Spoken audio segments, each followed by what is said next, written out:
Hey, everybody. Welcome to another episode of the Suitcase podcast where we unpack life. Kenneth and I just had an opportunity to sit down with Jayda Fisher. She has been around our community for a long time, been real involved with the Women's Resource Center, but now she is in the process of doing some new things with a 67 Ford pickup truck with her new flower business, and she has a pressed flower business. And on top of all that, she's a mom of a 1-year-old and a wife, and all of it. She talks about how important that it is to be a mentor in our lives and to the community around us. So you guys enjoy this episode. We're going to jump in. It's going to be great. Check it out.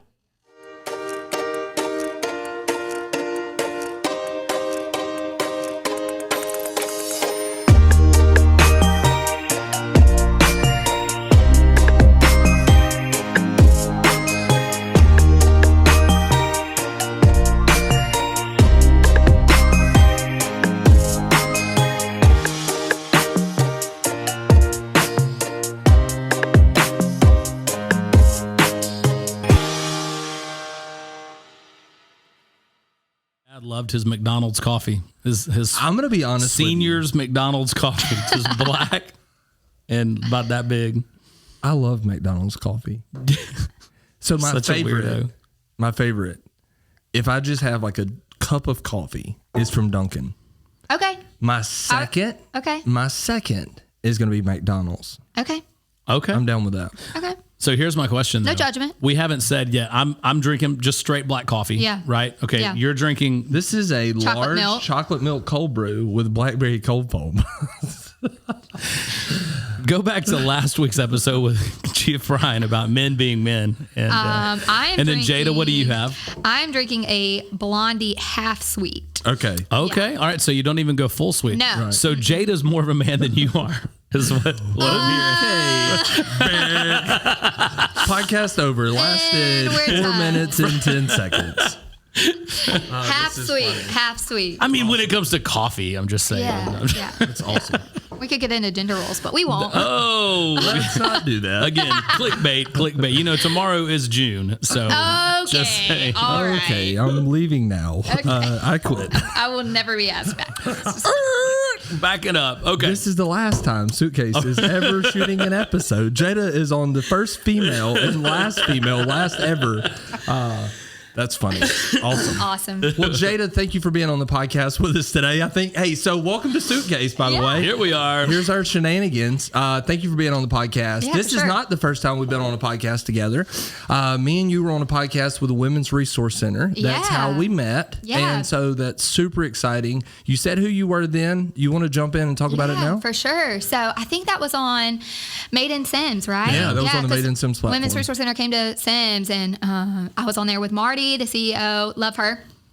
And we were talking about what all we were doing in Women's Resource Center. Since then, I have had a little one, my first little child. Yes, he's 1 now. So once I had him, I transitioned away from the Women's Resource Center.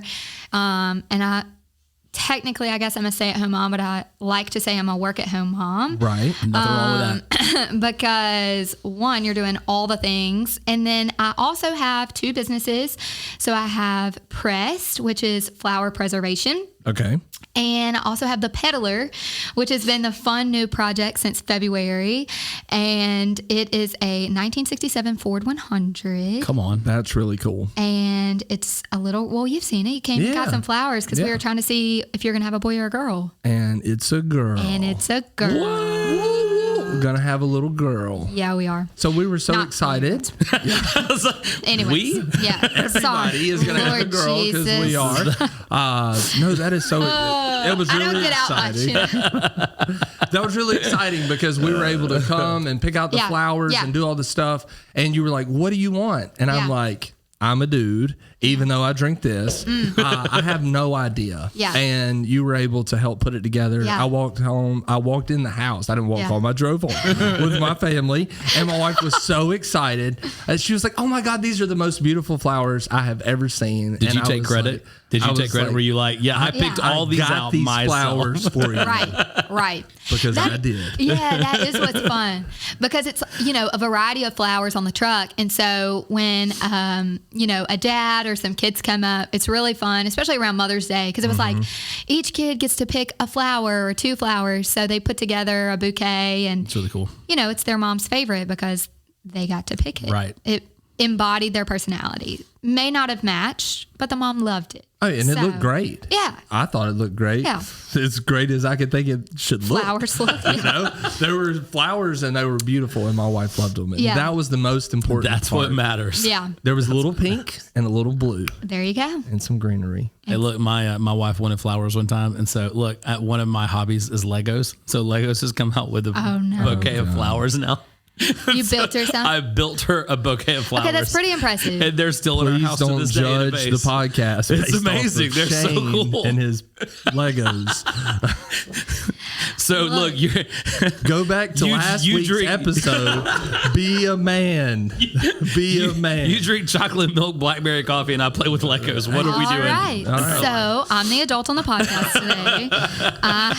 Just kidding. So that's what I'm doing. I left Women's Resource Center. I was civic engagement there. Love them, but obviously once you're a part of Women's Resource Center, you're there for life. So we did flowers for the moms around Mother's Day, and that was really fun. So yeah, I'm just navigating this, a lot of times what I say is, you have to balance your passions and, with life. It's not just all roses, no pun intended. Okay. But oops. Yeah. But it is. And, even when I the first social media post I did about the truck, it went against everything that is natural to me, because I wanted to not restore the truck, but kind of restore the truck. I wanted to paint it. I wanted, this super cool canopy. I wanted all these things done before I announced it to the world. Okay, that makes sense. I don't know what world I was announcing it to, but my little followers or whatever, friends. Your world. Yeah. That's right. This is whatever. Okay. So, and literally, a lot of people don't know this. This will be fun. Yeah. Literally the day before I posted it on Instagram, I broke down 4 times in the truck. So it's a 3-speed on the column. So one, I had to learn how to drive it. Right. I bought it in August. Which is a whole nother story about how I found it. But anyways, signed the papers, whatever, got it home. All the tires were rotten. Even when I bought it, it wasn't running. My sweet father-in-law has done so much. Shout out to Mr. Steve. If you follow us on Instagram at all, you will see him because he keeps it running. He follows behind the truck and keeps it, getting it to its next destination. Yeah. Even this past Friday, anytime I can't get it to start or anytime I just panic and I call him, and then I don't know, it's like Betsy's the truck's name. I love it. Betsy and Mr. Steve just have this kindred connection, because when I get on the phone with him, it's like works. I'm like, great. What year did you say it was? 67, yeah. Nice. That's awesome. So I had to learn how to drive it, and long story short, I got a wild hair one Saturday that I was going to go drive it in the country, just get some, not batting practice, but just get more comfortable. Right. So here I go. I live in West Mobile, and so I am going across Big Creek Lake. Oh, wow. And I barely get across the dam, and I break down. Oh, no. I'm not kidding. I just look back, I'm like, oh my gosh, thank you, Lord, for getting me across that. The steering was kind of loose. I was shaking the whole time. Anyways, break down, call Mr. Steve. He's like, do this, do this, do this. So call my husband, who is like, Jayda, what are you doing? My sweet, sweet husband is so supportive, but also probably wonders what goes through my head. And I was like, maybe I'm out of gas.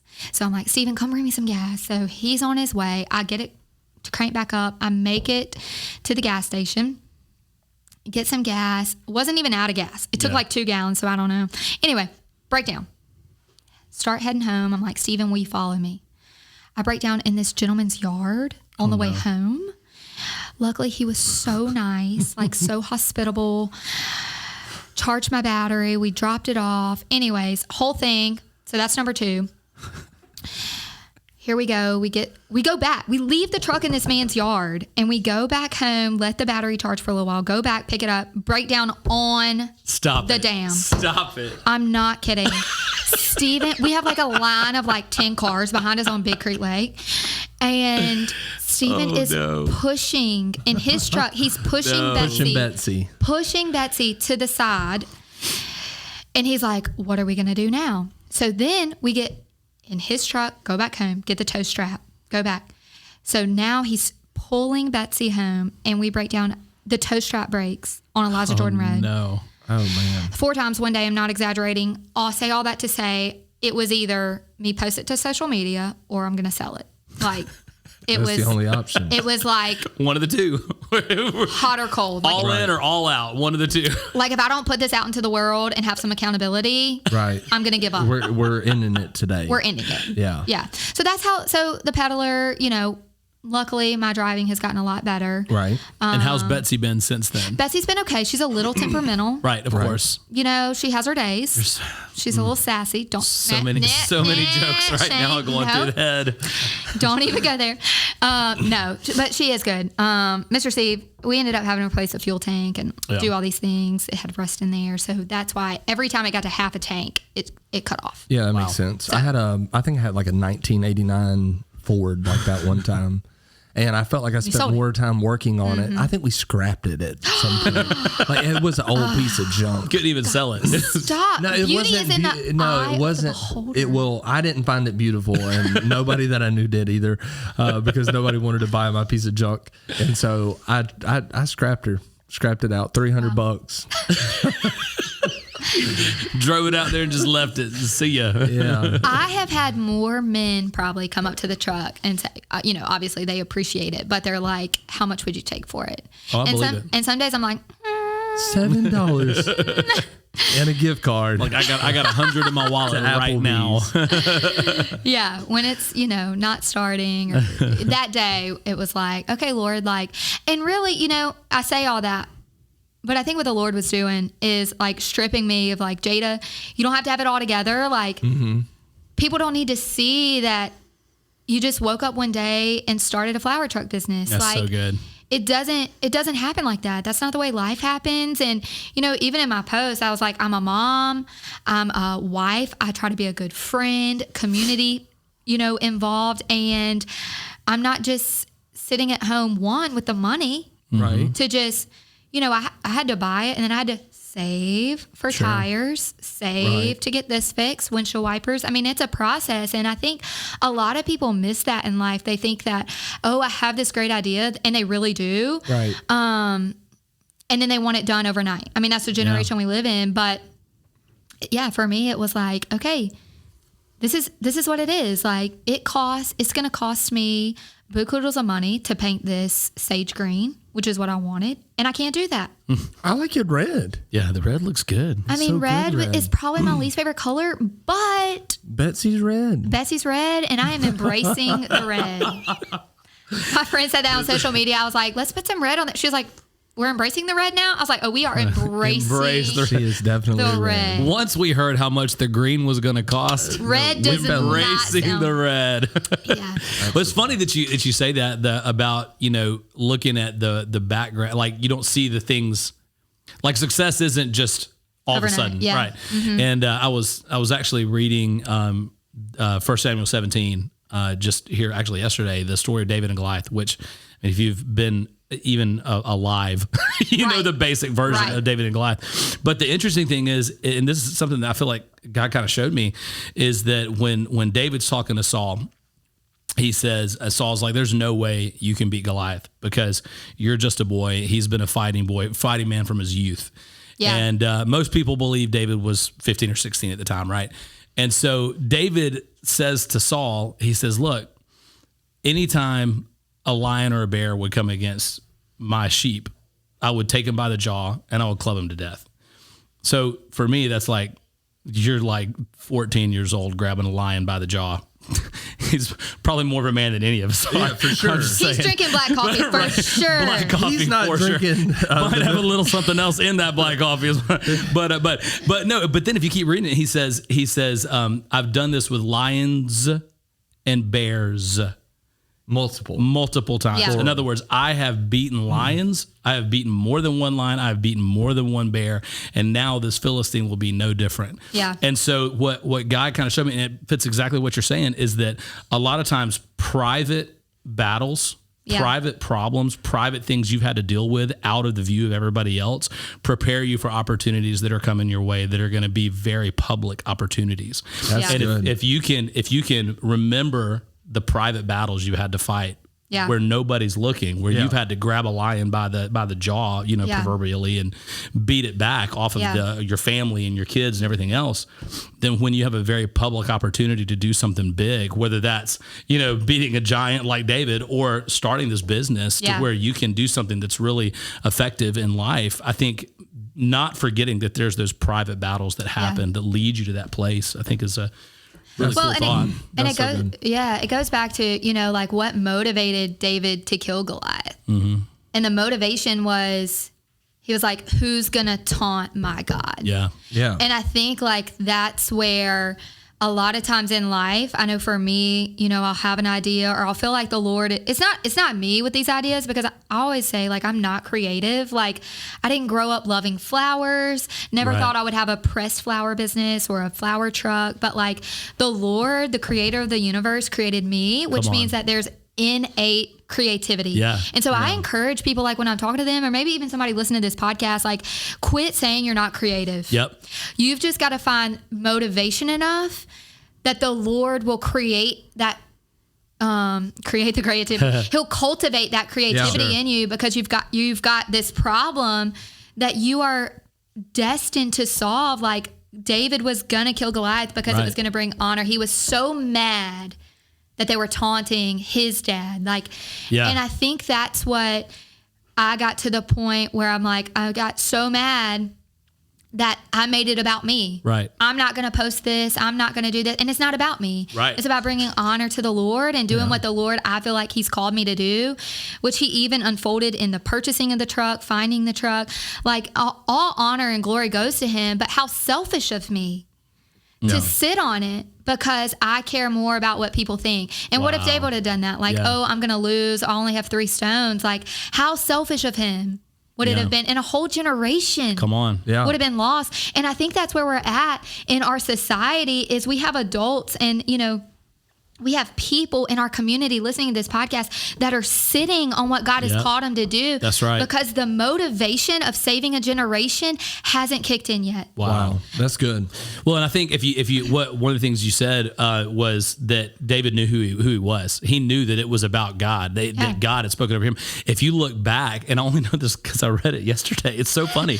But if you look back, and this is something that I feel like just God kind of opened my eyes to, I think it's verse 8. Don't quote me on that for sure, but I think it's verse 8 is the We're first. Looking right now. Oh, that's right. First, I'll put it up on the screen. I'm just playing. I think it's verse 8 where it's the first time Goliath talks to the army, and he says something to the effect of, "I am the Philistine champion, and you are nothing but the servants of Saul." But then David steps in a few verses later and he says, who is this guy anyway that he is able to defy the armies of the living God? Yeah. And what God showed me in that moment as I'm doing just my Bible reading is the fact that the enemy is a liar. Yeah. Because Goliath said, you're nothing but the servants of Saul. They weren't the servants of Saul. Yeah. They were the army of the living God. Yeah. And it took a 15-year-old who believed who God was and believed in the purpose that God had put in him to walk up and say, look, you're not just the servants of Saul. You are the army of the living God. Yeah. And that changes everything. That changes everything. I didn't mean to start preaching. My bad. Yeah. I'm going to take them off. Betsy's awesome. So why flowers? Like why did flowers become the thing? Yeah. So I think the biggest thing, like I said, it didn't start with a flower truck. The first thing that generated income was my pressed flowers. Okay. And so, you can find us on Instagram, all the things. But what motivated me to start that was I really felt the Lord put a burden on my heart for sharing the mission of mentoring, and that mentoring matters, especially in adulthood. I feel like a lot of times we talk about mentoring and we automatically go to Boys and Girls Club. We automatically go to high school. We automatically go to, an 80-year-old mentoring a 12-year-old. Yeah. And that's such a misrepresentation of what mentoring is. And so, the reason I started both of these companies was because the Lord laid on my heart the verse 1 Thessalonians 2:8, which is, for we delighted in you so much that we shared not only the gospel, but our lives as well. Yep. That's good. And I think for me, I read that verse and I was like, mentoring, because my background, I went to South. I have a bachelor's in radiologic science. So I worked as an x-ray tech for years before I even went on staff at Women's Resource Center. And I can remember probably 3 weeks into x-ray school being like, this is not it. Yeah. Like, this is not what I'm going to do for the rest of my life. Right.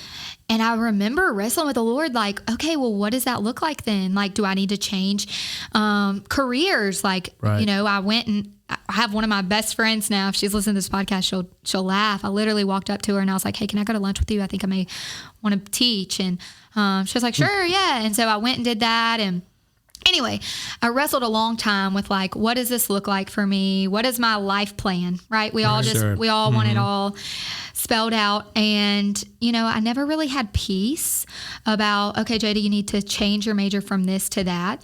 You just need to stay. And finally, one day I was praying and I was like, I felt like the Lord was telling me, like, quit trying to put me in a box. Yeah. Wow. Like, quit trying to figure out your life. You're trying to find these degrees that put all of the passions and callings that you feel like you have in your life in one tight little nutshell and just stop. Be faithful where you're at, and finish where you're at, and let me be God. Yeah. And so I was like, okay. So I finished x-ray school. I got a job. And I feel like even maybe people listening to the podcast, I relate a lot in this season. I mean, for years of just going to work, not hating your job at all. You're making an income, you're providing for your family, but also having that nudging like this, there's something more. Something more. There's something more. Absolutely.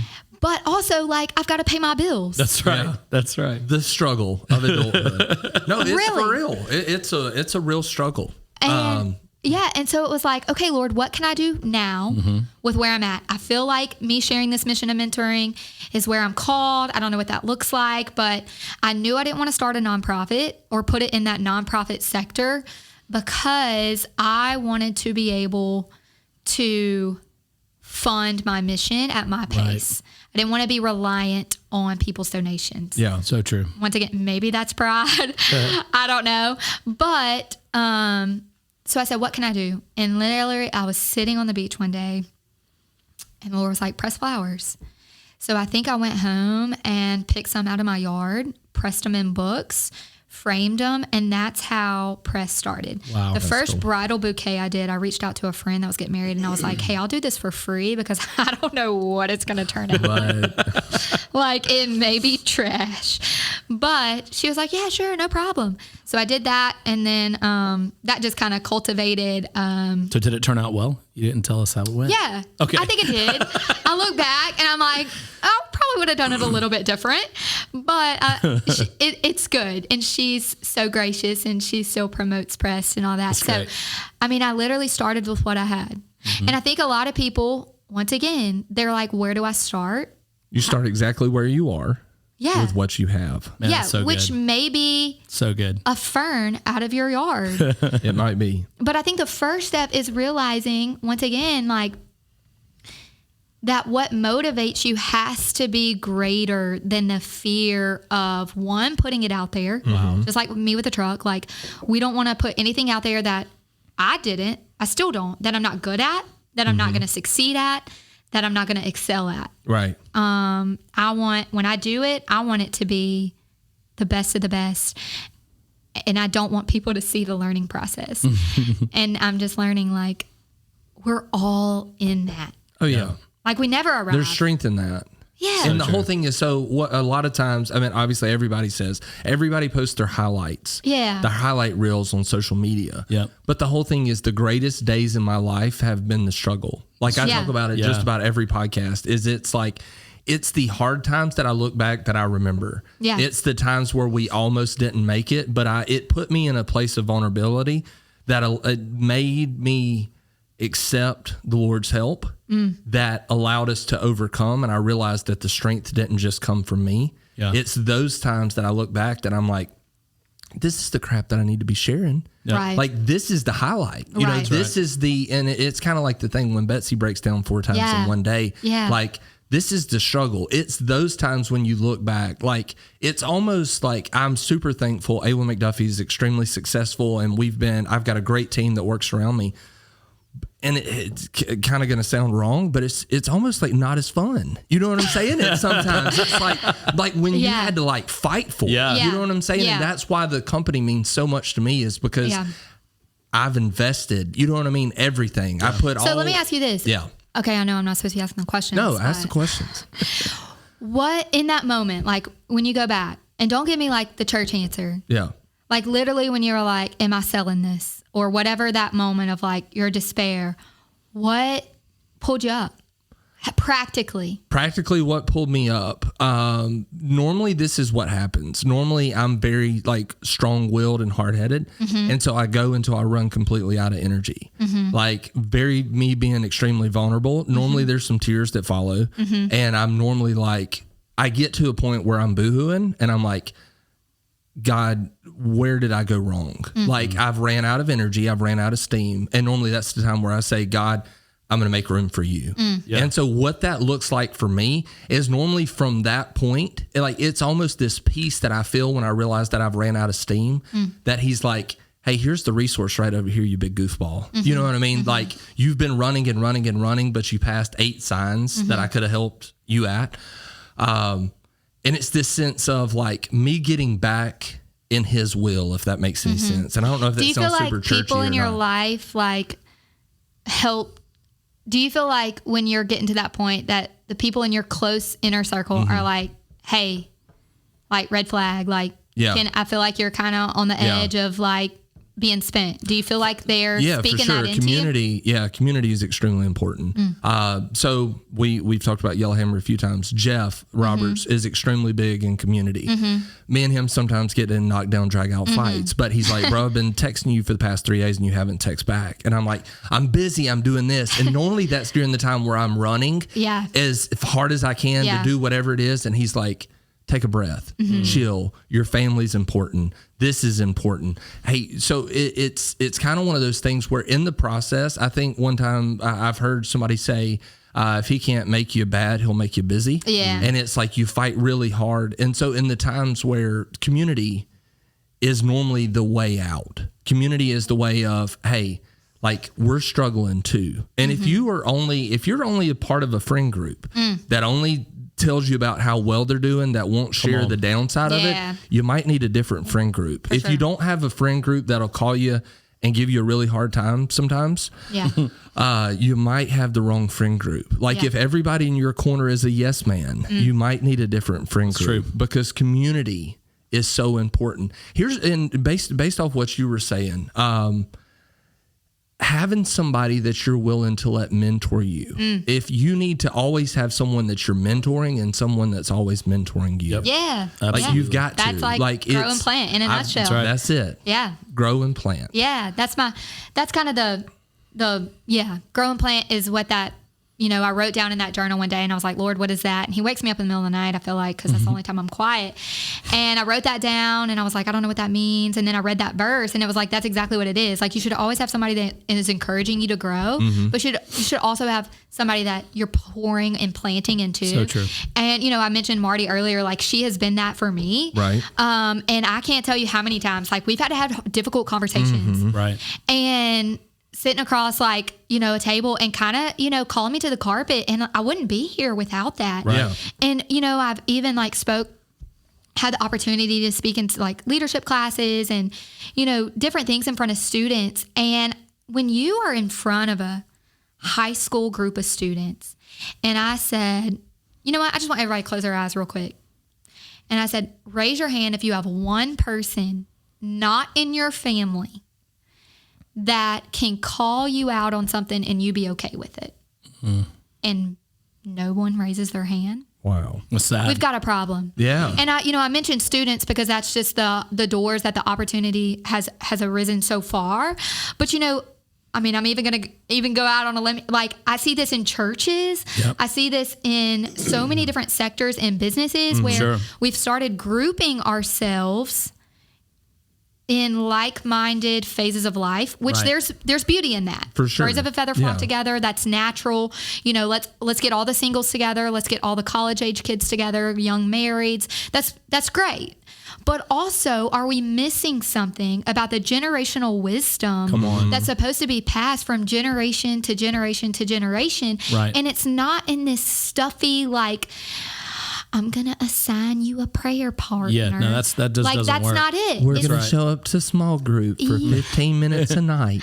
Right. Like, it's what that verse says. It's the gospel and life. And sometimes that looks like picking my kid up and ministering to me on the way to a doctor's appointment. So true. Or sometimes that looks like, going out to dinner, or, I think one of the biggest things when people ask me, like, well, what is mentoring? Like, what does that look like? And I think it's inviting someone else along for the life that they're already living. Yeah. Marty didn't change who she was to So quote true. unquote mentor me. That's good. Right. She just said, hey, come to this event with me, ride along. Like, it wasn't, and I had to be okay with just riding along. Yeah. Yeah. Not going, even if I didn't have a role, even if I didn't feel like I was getting highlighted, even if I didn't feel like I was getting put on a pedestal.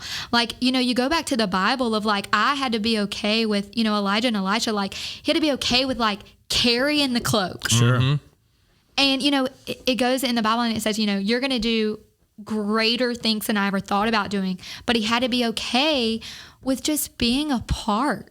Right. And I think, especially, I'm a little bit older, but still kind of young. And I think what we've got to realize as this generation is there's wisdom in people that have gone before us. Absolutely. But also the older generation has got to realize that the younger generation also has passion that they need. That's right. That's right. And it's a symbiotic relationship. Sure. And so the question I get asked often is, like, how do we find it? How do we find that? How do you find a mentor if you want a mentor? That's a good question. Should I answer? The answer is. Do y'all have any, like A, B, C, or D? Like, whose line is it anyway? And I think that's why I started Grow and Plant. Okay. Because that question alone is such a burden for me. Sure. I don't know if I have it all figured out, but I think it starts with, I want people to look in their inner circle right now and just ask, like, who out of these 5, 10 people, outside of my family, I'll get to that in a second, who do I go to for wisdom? Like, when I really want somebody to be honest with me, out of these 10 people, who pops in my head? Sure.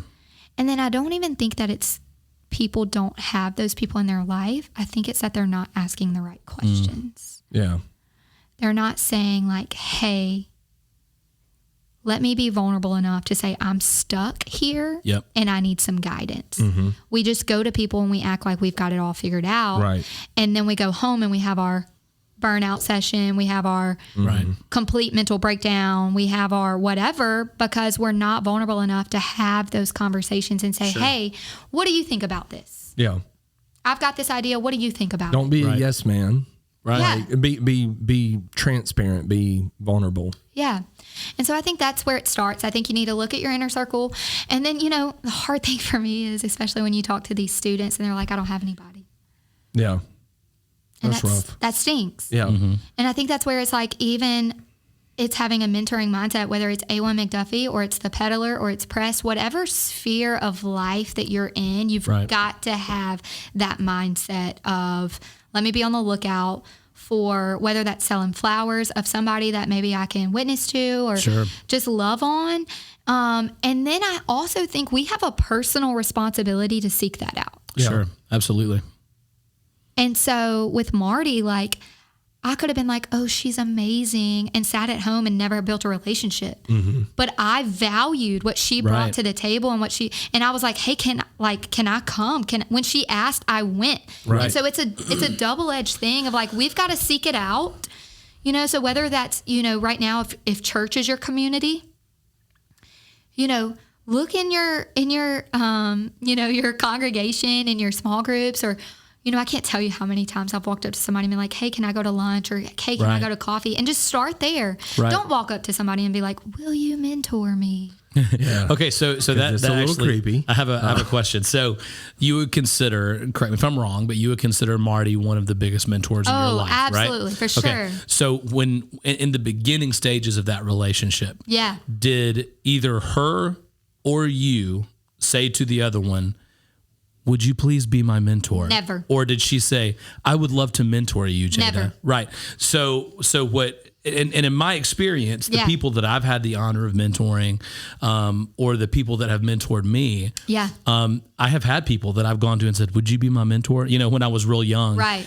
And those never work. No. They'll say yes, and then you really try to box everything in. You do, yeah. But it's the ones that become a natural, organic thing that you look at, plants again, that you look at. It's like I thought this out or something. Right. That you look at and you say, look, you're doing something that I really appreciate. You're the kind of person that I want to be, when I get older, or even if it's a demographic peer, you're doing things better than I am, or in a different way, or I respect something about you and I want to learn more. And so it's like you said, hey, can we just grab coffee or whatever? I have one of the things that I've learned, and you kind of touched on this a minute ago, is just it seems like people right now in our society, if we're honest with ourselves, are craving real. Yeah. Like they want to know real. They want to know who you really are. We're kind of, in our society, we're moving to this point that if we're honest with ourselves, we're getting past the highlight reel of what we're trying to do. Now, a lot of people still are, but if the things that really touch you, the things that really make you go, man, that's a post I want to share, or that's a story I want to hear. It's the real stories, and that's what makes you connect with people. So it's putting on social media before everything's perfect. It's letting you know the battle for A1 before A1 was A1. You know, and so so I think the only way to get that, the only way to have a really what's the word I'm looking for? Powerful, productive mentor relationship. Is for both sides to be vulnerable and real with each other. If you want to mentor someone, then you need to be vulnerable about the things that you're not good at or the failures that you have. The people that I consider mentors in my life, yes, there's great moments that I see that they do something that's just, greatness that I'm like, oh, I've learned a lot there. But some of the most powerful moments are when they have had a failure, or they have messed up, or they have not done something well, and then they've brought me along for that ride too. To say, look, this is where I screwed up. Let me just tell you what I did and how, I don't want you to make the same mistake I made. Sure. And that's huge. And that makes me want to be vulnerable with them, because I feel like if they can trust me with the things that they're messing up, and I respect them so much, then I should be able to honor them with the things that I'm struggling with. Yeah, absolutely. Vulnerability is big. And we all want that, but we don't want to be the ones that go first. That's right. So somebody has to. So how do you do that? Yeah, I think it starts with one, like I said, looking in your inner circle. And even if you're like, Jayda, I'm looking at my inner circle and I'm just not seeing anybody right now. Right. One, I would just say start praying. If you're a believer, start praying for that relationship, that the Lord would open your eyes to somebody that you maybe need to have a conversation with. Two, even if it's a peer at this point, if you say, Jayda, I'm once again not seeing anybody older, but maybe you've got a girlfriend or a friend that, like you said, Jeff or something, and just be share that goal with them. Right. Hey, I realize that I need somebody pouring some wisdom in my life, and I'm just not seeing that right now. So share that goal with them. Right. And, see what they say. Maybe they're like, hey, I've got somebody maybe we could all go to lunch or, hey, I know I have a friend, my aunt's cousin I think y'all would hit it off real great. Right. But you've got to share, like people always say, like, you got to write your goals down. Like mentoring is a part of that. Right.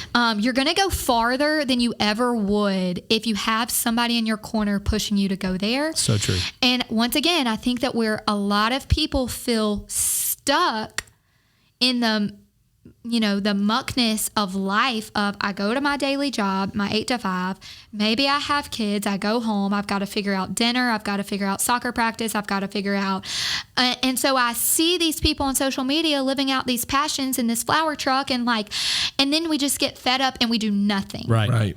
Sure. And that's where it's like, you've got to have that conversation with somebody to be like, I have this little idea that I just don't know what to do with it. And not all of it has to be a side hustle. Right.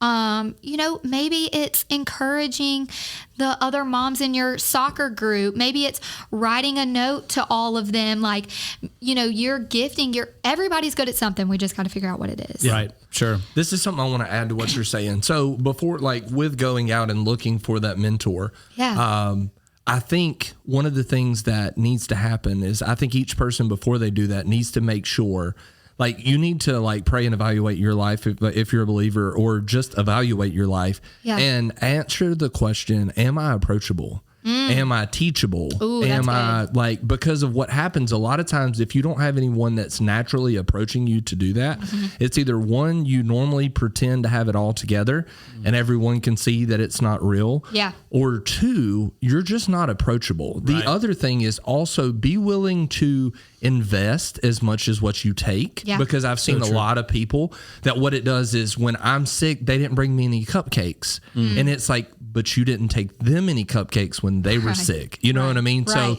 So give just as much as what you expect to receive. So true. Yeah. And I think that goes back to that is huge, what you said about being approachable. I think, even Marty and I have had so many conversations about like the younger generation, millennial and down, the Gen X, people that grew up with a smartphone.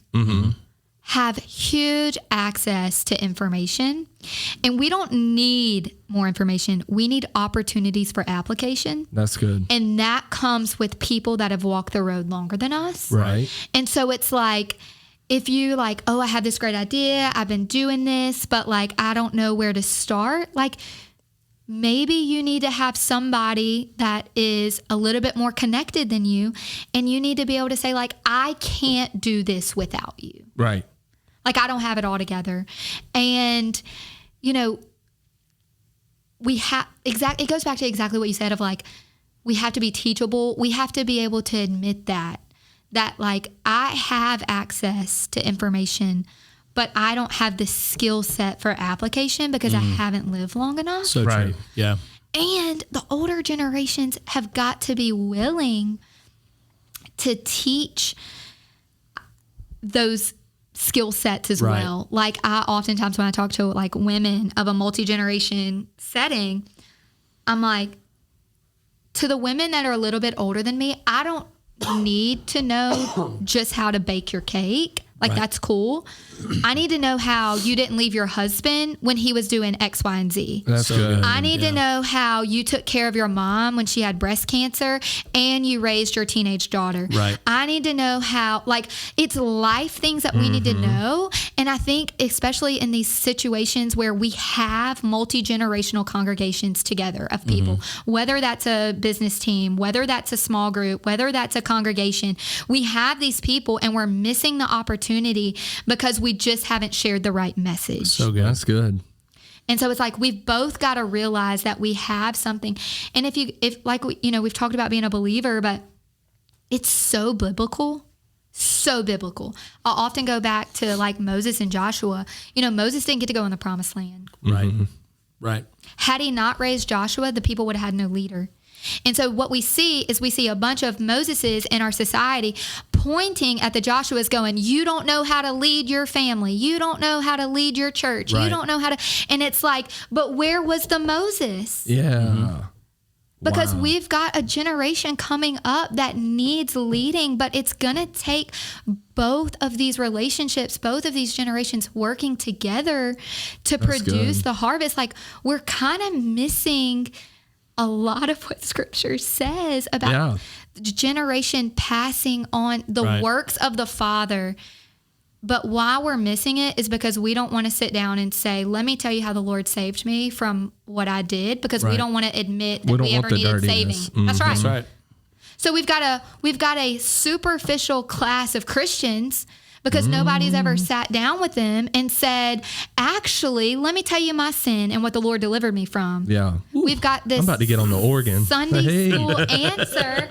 No, that's right. No, that's absolutely correct. And it's like and it goes back to kind of what we were talking about before we even jumped on the podcast of just like this idea of ministry and marketplace coexisting, like integration. And we've got to get it out of our head that the only people called to ministry are the ones in front of the pulpit. Come on now. And the only purpose of the marketplace is not to make money to give the church. Right. Well, somebody because it's like, yes, God has called you to the marketplace so that you can make the money, donate it to the church so that we can do the Lord's work. And I'm all for the church. Right. I'm all for the local church. Don't get me wrong. But it's like we talked about before the podcast started, like growing up, everybody that prophesied over me as a child was like, you're called to the nations. I'm going to see you. You're going to be preaching. Did they say it in that voice? Yes. Hey, hallelujah. And welcome to Pentecostal churches. Yeah. Then they jumped three pews and then I got saved again. For the 10th time. And this was my first youth pastor. So anyways, how about that? Hey. So he's the reason you're doing it. So no, but what happened and he was my first youth pastor. I was. So he started a church. All right. Okay. All right. Real fast. I was his youth pastor when he was a teenager. And then I went and planted a church in Tuscaloosa and asked him to come be my youth pastor under me. I hired him as my youth pastor. So I moved my family to Tuscaloosa to help plant a church in Tuscaloosa. Mm-hmm. And so in his son, I was his first youth pastor. Wow. But I'm not responsible for any of his actions. So maybe we have a little growing plant here. Yeah. How about maybe. Hey. So, but with all of this, I have seen, so I got to a point where I could discern the Lord's voice for myself. And I heard what they said at youth camp, but I'm hearing what he's saying now. And so I'm on back of the garbage truck being faithful, but it's like, God's called you to do more. Yeah. And I'm like, so I've got to be in the church. And it's like, but it's like where he was calling me was underneath the truck covered in oil. And you know what I'm saying? Being faithful. Right. Being faithful. And so through that, I have seen God do works in me. So what we have, our mission, goal, vision for McDuffie Sanitation is people. Everything's about people. Every decision that we make is not, will this increase the top or bottom line? It's how will this impact people? Sure. Now, so as we've grown, my reach has become further. I think we've got like 25 employees now.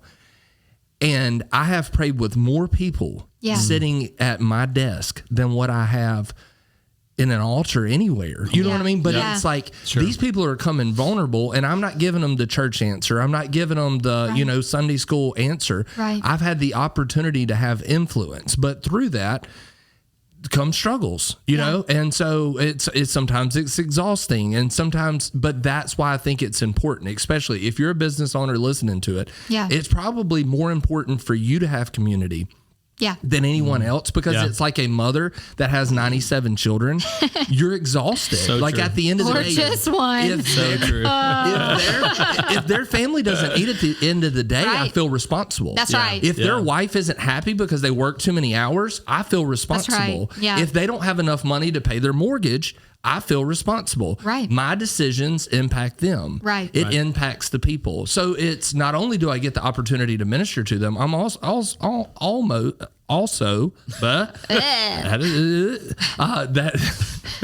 everybody. But it's like I feel responsible for them as well, you know, and I've taken them underneath me. It's important to have an outlet to be able to say, hey, I need to be vulnerable. Hey, I'm struggling with this. Hey, it's not easy right now. Sure. Hey, if somebody come by and offer me $8 for this company, I'm probably going to sell this mug. Right. Like, because it's like, it's real life. Right. Yeah. Yeah. So anyways.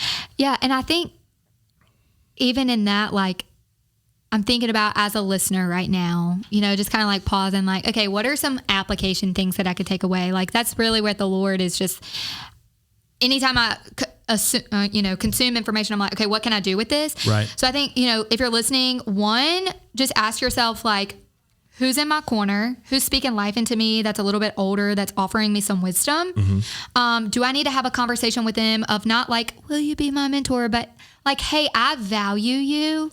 Sure. That's good. Kind of going back to like what you say, like, I value who you are in the community. I value who you are in the church. I value how you mother your kids. I value how you run your business. Mm-hmm. Like, what do you value in that person? Speak that to them and just open that door of conversation for, hey, and I think even like you said with Marty, like we're going on 12, 13 years now. It didn't start out like that, but it just started as a relationship. 2, you've got to make time. Like, look at your schedule, look at your calendar. If mentoring, if relationships aren't important, it's not going to be reflected on your calendar. So wow. Yep. That's good. And for the mom, I can just hear it like, Jayda, that sounds great. Have you looked at my calendar? I've got 18 million things to do and you're juggling all this. I would just say, like, 1, call me, I'll watch your kid. But 2, also, if you've got a friend, like, say, hey, I'll watch your kid while I go here, instead of going and walking around Target or Dirt Cheap, that's my muse. If you know me, I'm a Dirt Cheap-aholic. Like, go have a life-giving conversation with a friend at lunch. Like, if you've got 30 minutes on a lunch break from your 8 to 5, call a friend, call that mentor, call maybe somebody younger than you and check on them. Like, you've noticed a college kid at church or you've noticed a college kid in your company that's killing it. Call and check on them. Ask them how can you help them? Yeah. Like, that's mentoring. That's it. Right. It's a mindset. Mm-hmm. And we've got to shift our focus. And I think in those conversations, you're going to realize that you get so much more. I mean, that's so cliche, but once you start asking those questions, you're going to start growing. And then the third or fourth thing I would ask is, have you been telling yourself that you're not creative? And is there a passion that, you want to explore? Is there something that you enjoy doing? That could be pickleball. I don't know. But like, is there something that you need to create margin in your life for that the Lord can continue to grow that? That's good. And I think that's where we've just got to write that down or, like I said, reach out. Like, you just have got to have people encouraging, because I don't want to get to the end of my life and look back and be like, I never tried anything. I never took that step of faith because of fear or because, I didn't know where to start. Right. Mm-hmm. I just want to get to the end of my life and him say, like, well done. That's no doubt. Like, absolutely. you missed it 1,083 times, Jayda, but like, well done. I think I've told it. I don't know if I've told the story on a podcast or not before. Ooh, but do tell. So I had an opportunity to have a lunch meeting with the guy who owns $100 million operation, like garbage company, huge garbage company. And so he was like, so tell me, when why do you want to grow your company? And I was like, so I sit there. I wasn't really prepared for that question. And I was like, to make more money. So I was like, no, but I was like, I don't know if you believe in the Lord, but I believe that there's some people he gave 1 talent and some 3 and some 10. And I don't know how many he gave me. But at the end of the day, whenever I stand before him and he comes back for his investment, I want to do the most with what I had. And I feel like I've got more in me. Yeah. And he was like, I was looking for, kind of 28% profitability on a new opportunity, but that'll do. And it's like, you, the listener, like you have gifts inside of you. God has blessed you. Yeah. Like at the end of the day, the TikTok I saw the other day, and You're it was, just watching, so I'm not doing anything good. But just consuming information. Just watching for these inspirational quotes. But he was like, weep for this generation. I weep for this generation. Him and his black coffee. But so here's the social media. What'd you find on TikTok? So on TikTok the other day, the guy was like, so what would you do for $100 million? Like if I gave you $100 million, would you be happy? But what if you knew that the stipulation for getting the $100 million is you had to be sick for the rest of your life? So is the $100 million important then? No, your health is more important. He was like, what if you got $100 million, but your mom had to be sick? He was like, Well, no. All right. So your family's more important. So the whole thing is, at the end of the day, everything doesn't revolve around making dollars and cents. Right. At the end of the day, when you stand before him, but there's no U-Hauls with hearses. There's not anybody that says, man, on their deathbed, I wish I had another dollar. I wish I would have made one more dollar. But everybody says, I wish I had more time. How are you spending your time? Yeah. How are you using it? And I think it goes back to how we started the podcast of like what motivates you, and for the believers, like I think, probably most of them say, to bring honor and glory to God and with my life, and what that looks like is exactly what you just said, of honoring with the talents that he's given you. Realizing that you have talents, one, using your gifts, and if you're a stay-at-home mom, maybe just be encouraging other ones or sharing your story or whatever. Sure. But then also, like, for the non-believers listening to the podcast, like, I would also ask you the same question of, like, what motivates you? Yeah. Like, is it poverty? Is it, homelessness? Is it, what social impact do you want to make? Or what just burdens your heart? Like some things, for some people it's cats. Like I don't care about the 57,000 cats behind Winn-Dixie. I don't care about them either. I just don't. Like pick them up with a garbage truck. I don't care. But wow, this took a dark turn. But for A1 McDuffie does not pick up kids. Shameless plug. We love animals at A1 McDuffie. But they should. But I think the other company picks up cats. Oh, okay. All right, bring it Anyways, but for some people, like, they're going to go feed the cats. And, like, great, But I think we just have to go back to that question of, like, what burdens our heart enough that we're going to do something about. That's good. And it's like, it's kind of a double-edged sword because you're going to like pray or, you're going to say like, oh, I want to make a difference. And then it's going to start keeping you up at night. And then you're going to be thinking about, okay, how can I do something? How can I do something? How can I do? And then one day you're going to press a flower or you're going to start a flower truck or you're going to, do whatever because like that's what motivates you. It's good. To rise above the fear. Like I believe to my core, people need mentors so bad that I'm willing to risk, my convenience, my schedule, right? My false reality that maybe I have my life together. Like I'm willing to risk those things because I believe that. So good. And, for some people, it could be something totally different and that's great.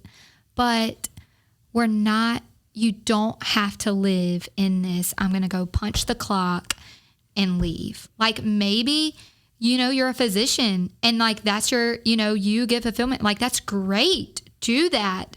But always have that mindset of like that mentoring mindset of even at my job, how am I looking for ways to improve and grow? Yeah.